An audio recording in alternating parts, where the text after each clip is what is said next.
I met a gypsy. I think the GPs have like a different culture too, because it's Very like, different. It's like there's so many different backgrounds, and there's in some ways it's like very small because you can go from France to Belgium, and it's like it's all so close, but then you also do these like very far, or what like it's definitely a very weird series like that. Hungary and stuff. I remember in I think it was Hungary. It was gnarly because the track was close to the city, and next to the track there was a zoo for like animal owners that would leave their exotic animals there when they went somewhere, right? So let's say you own like a bear or a tiger, and you could leave it there to go somewhere, right? It wasn't like a zoo that people can visit. It was a zoo to keep people's animals, right? Like dog sitters for bears and tigers. Yeah. And there was this enclosure with a bear in it. I don't remember if it was a black bear or it was a big bear. And there's the enclosure, and then in between there is a bunch of space, and then the fence. And you're not supposed to be going between, right? Because they can grab you. And I remember this kid got in between, this little girl, I think.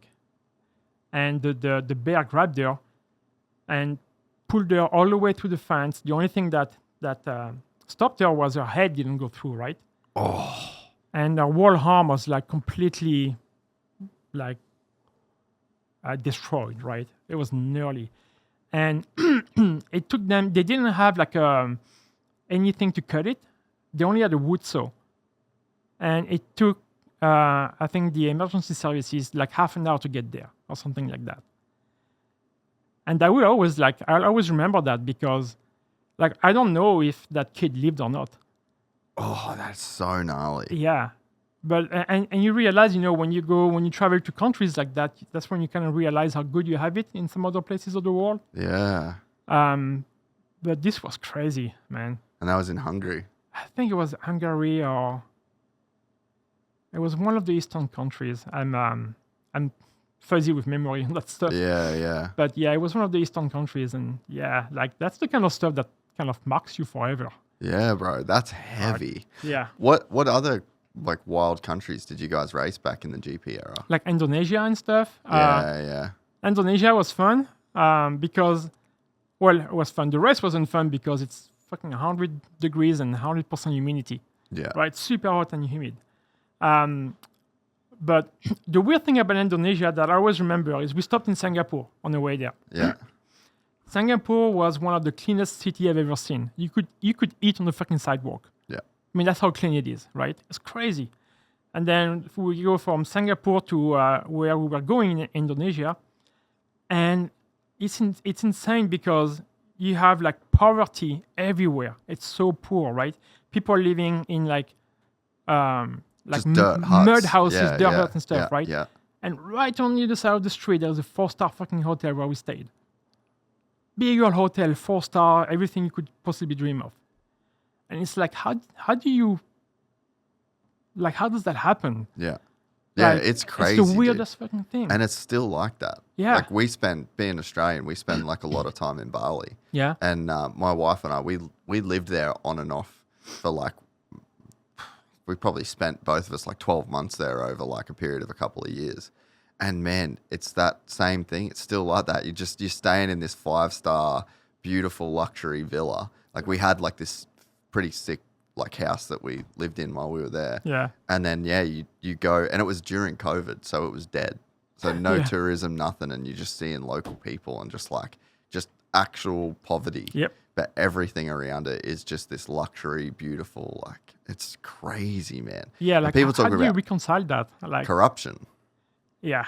Like it's literally corruption. It's fucking gnarly.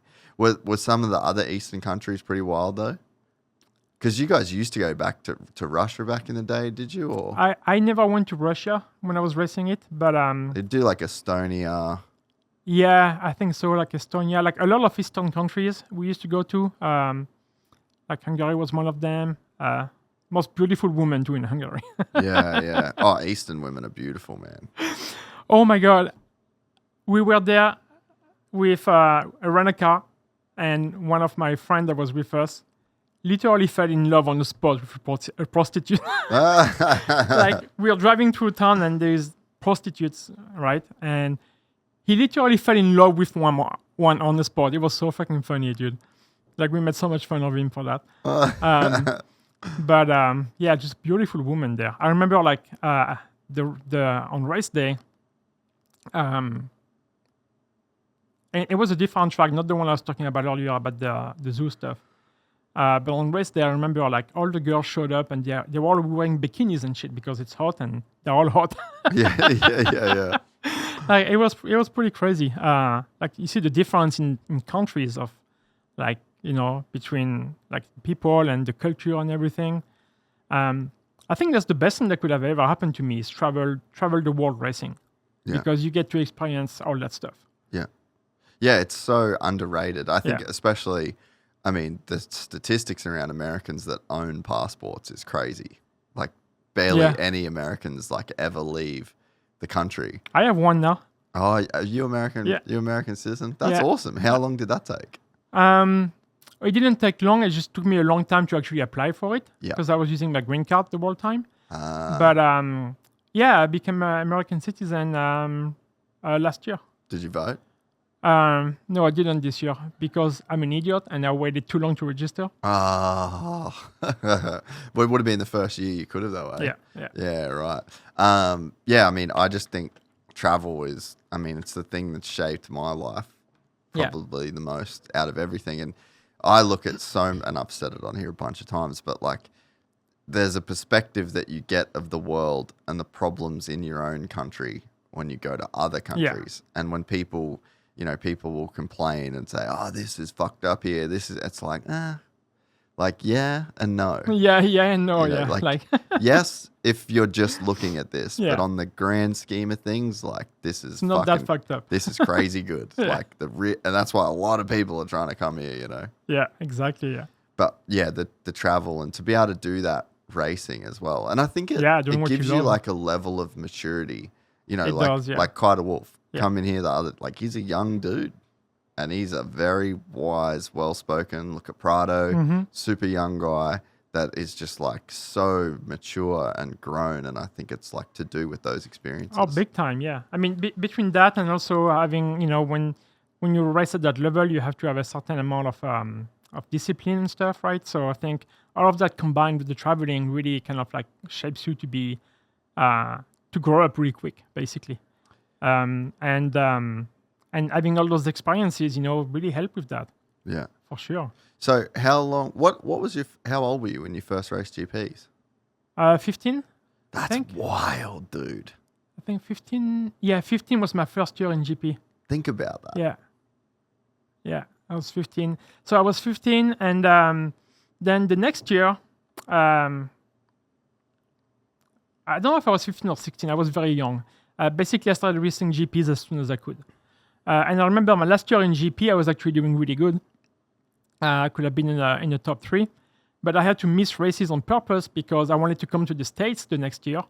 But back then, they still had the rule that you could only have so many GP points for coming here.